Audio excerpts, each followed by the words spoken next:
hari ini di channel yang katanya Cemara setelah kemarin aku bingung setelah kemarin ada konten di TikToknya anakku. Nah sekarang kita mau cerita long versionnya gitu. Yang pertama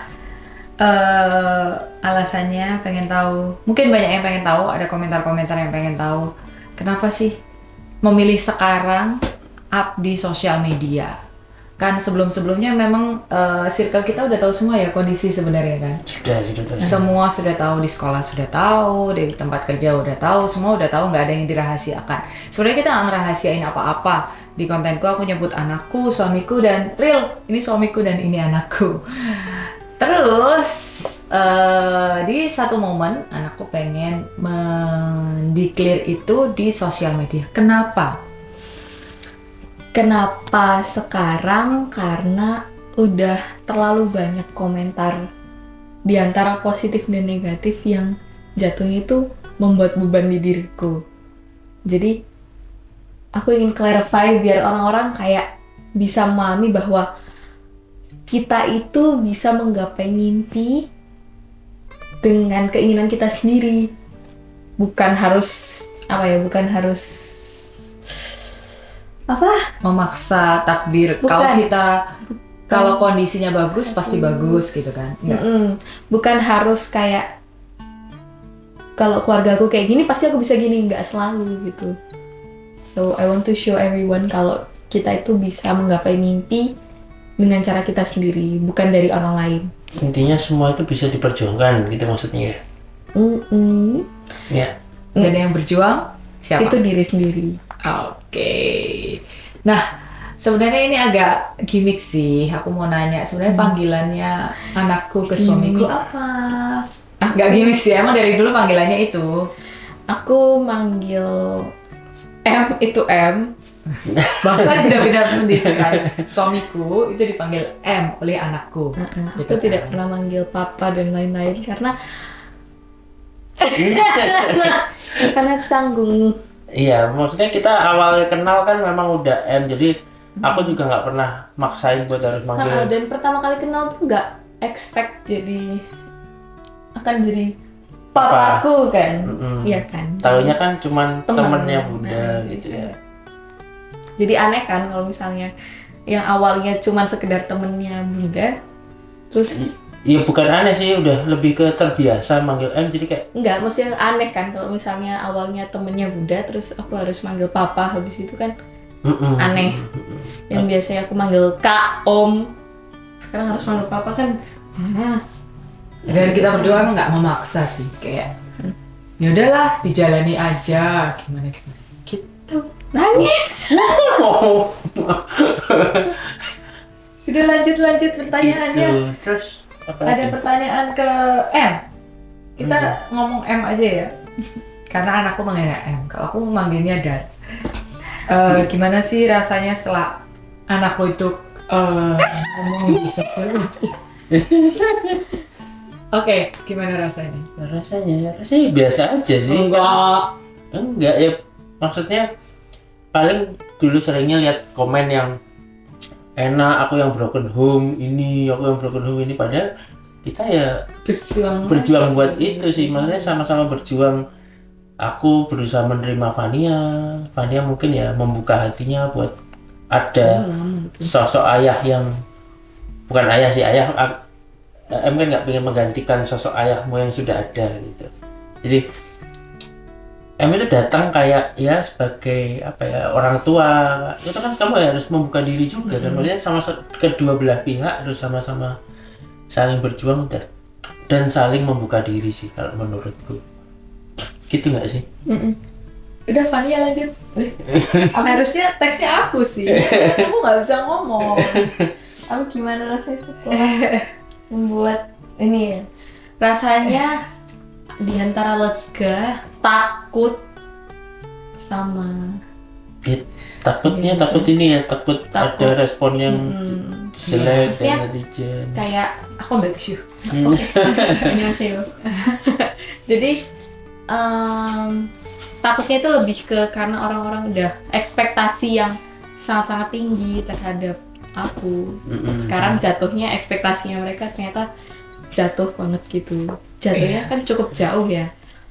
Maksudnya mereka yang ngelihat wah keluarganya sempurna, ternyata kenyataannya tidak seperti itu. Dan itu tapi ngajarin kalau semua hal di sosial media itu apa ya, jangan langsung jangan langsung dipercaya. Lagian juga semua kesempurnaan, keindahan yang terlihat itu pasti ada perjuangan yang Ya.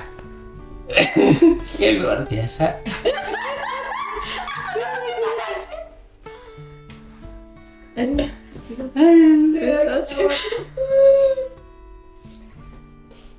Itu sih. Terus apa lagi?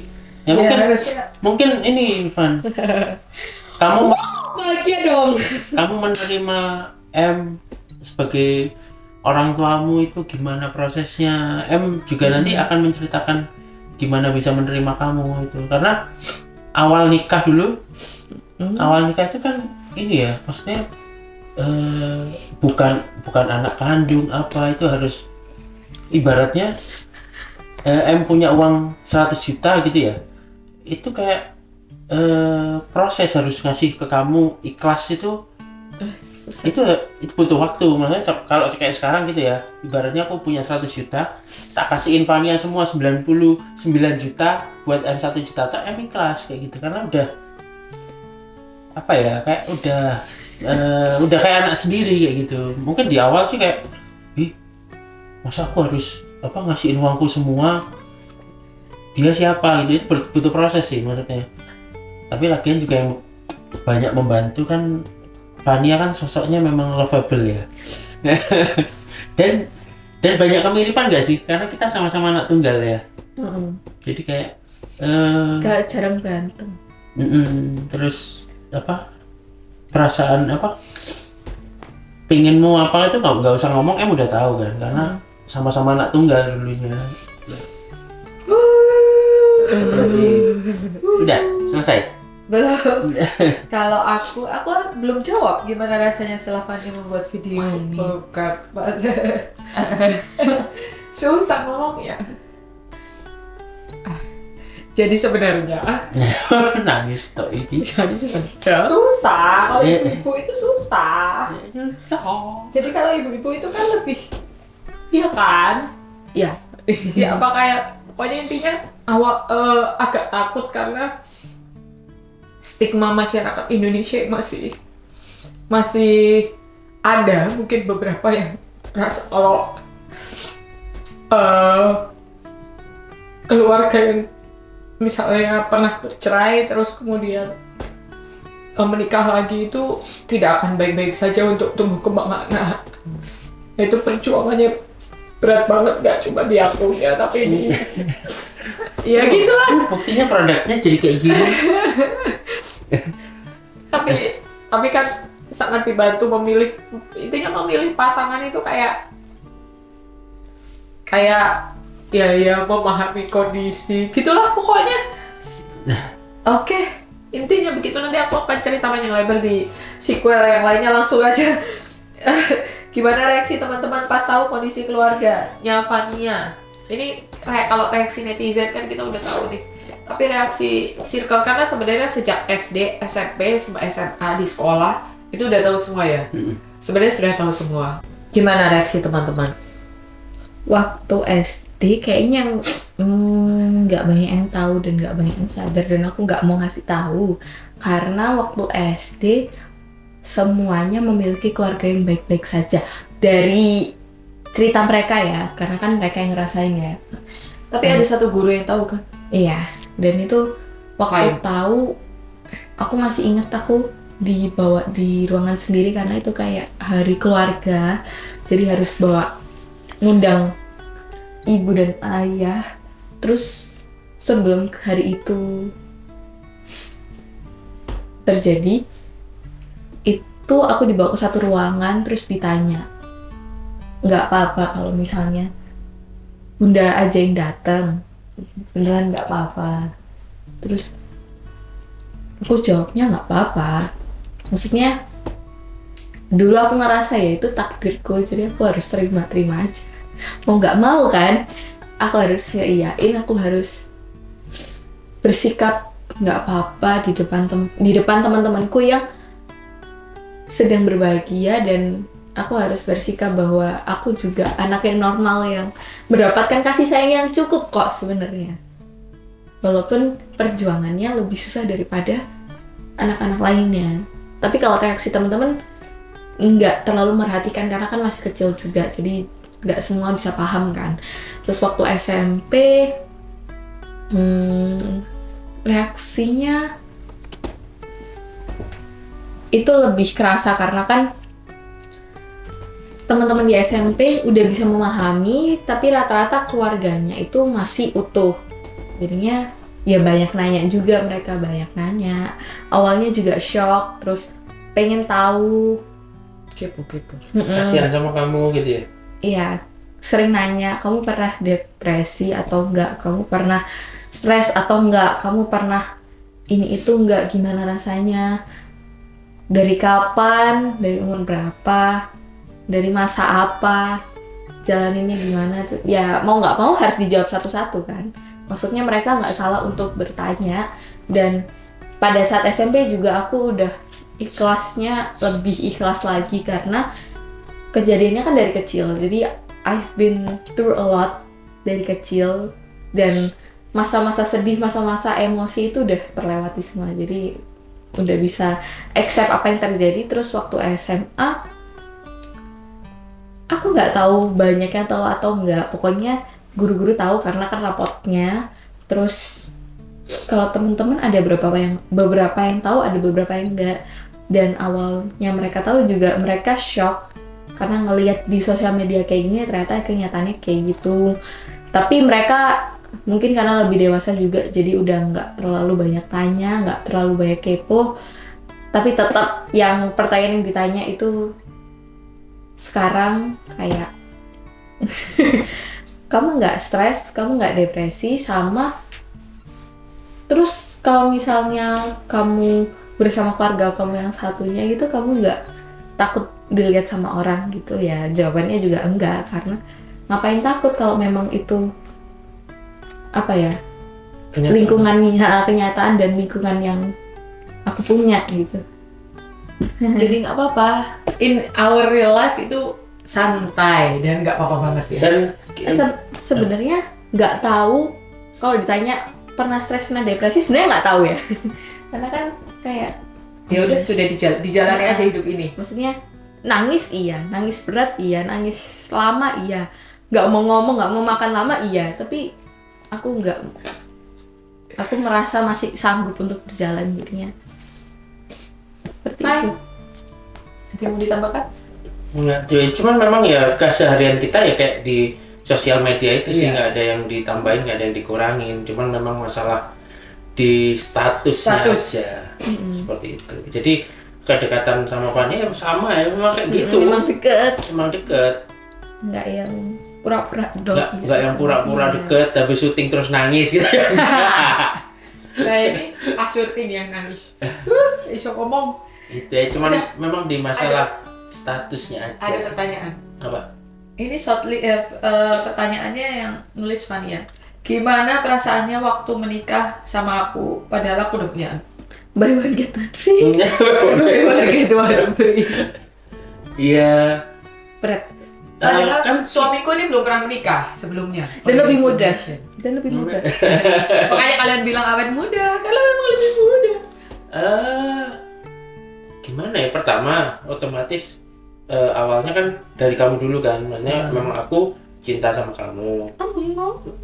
Terus yang kedua kan kita juga nggak langsung kayak aku juga maju mundur, maksudnya kayak aku kalau ketika memutuskan sama kamu ya harus sayang sama cinta juga sama Fania kan. Iya. Jadi memang prosesnya buat aku sayang juga.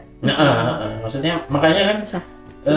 Kita itu sebelum itu kan pergi barengan, maksudnya memang membangun hubungan. Aku bisa nggak ya sama Fania ini, bisa kayak anakku sendiri kayak gitu.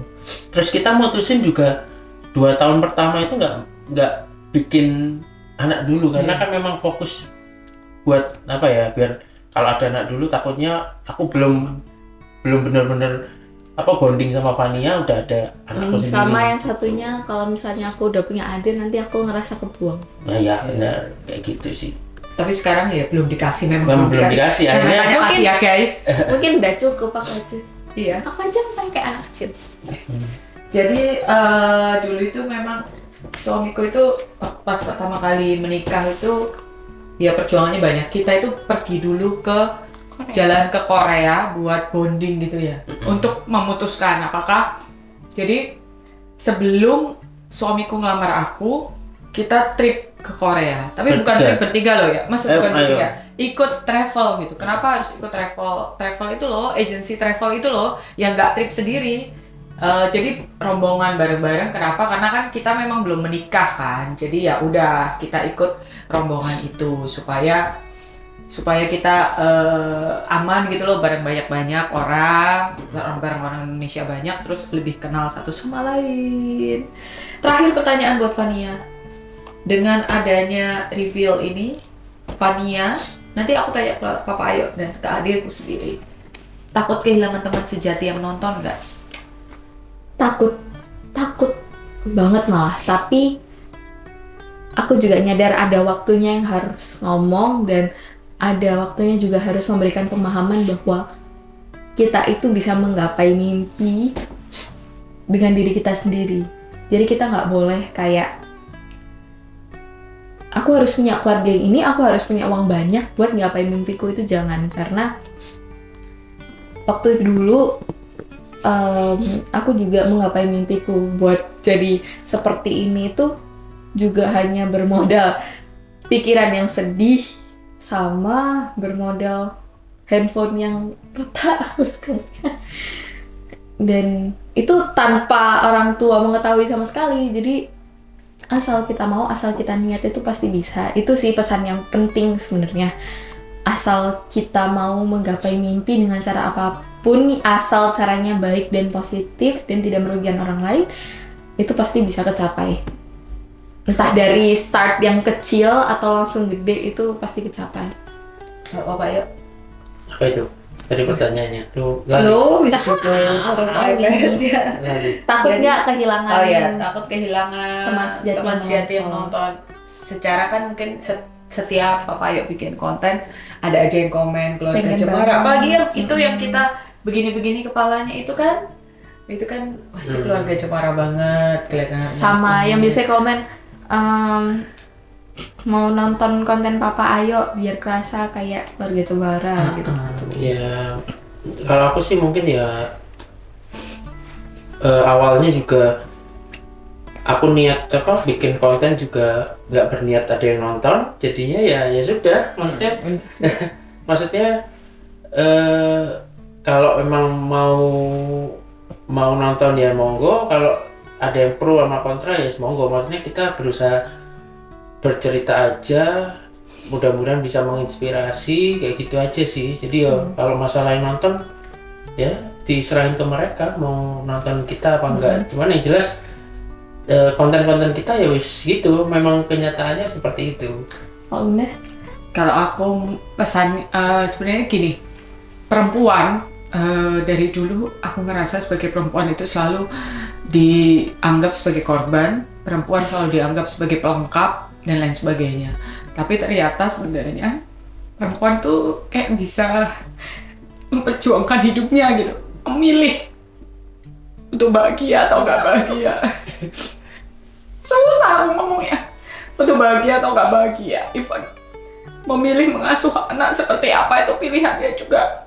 Perempuan juga punya hak buat milih dan punya kewajiban untuk memilih. Jadi siapapun pasangan Anda, nggak boleh kalau nasib kita terpuruk salah pasangan, atau nasib kita terpuruk salah orang tua, nasib kita terpuruk salah anak. Enggak, nasib kita terpuruk itu salah kita sendiri, dan pilihan kita cuma mau maju buat bikin bahagia dan hidupnya jadi lebih simpel dan sederhana kayak gitu. Makanya setiap kontenku selalu aku bilang sederhana, karena sederhana sebenarnya langkah kita, hanya kita mau dan ikhlas nggak dengan keadaan yang menimpa diri kita. Gitu aja. Iya. Ah, beratnya. Beratnya udah ini. Dah. Terima kasih. Terima kasih, Kak.